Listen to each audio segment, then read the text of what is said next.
যে নওশাদ সিদ্দিকী অলরেডি এখানে বোমার শিল্প তৈরি করেছে, বন্দুকের শিল্প তৈরি করেছে। আজকে রঘুনাথপুরে হাবিবুর মোল্লা তার বাড়ি থেকে 3খানা বন্দুক এবং সঙ্গে সঙ্গে দু রাউন্ড গুলি আজকে পুলিশ সেখানে উদ্ধার করেছে। যারা আজকে বড় বড় কথা বলে তৃণমূল কংগ্রেস সম্পর্কে, তাদের প্রশ্ন করতে চাই, এই যে আগ্নেয়াস্ত্র, এই আগ্নেয়াস্ত্র কোথায় থেকে আসছে?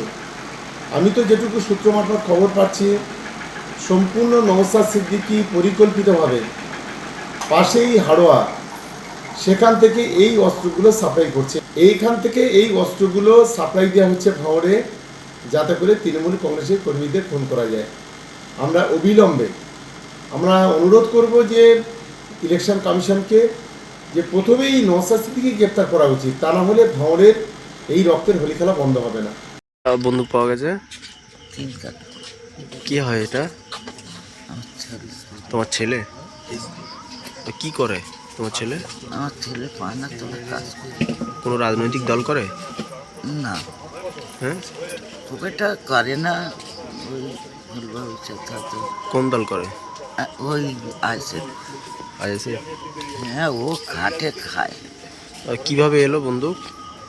তা বলতে পারবো না। কে হও তুমি? আমি মা।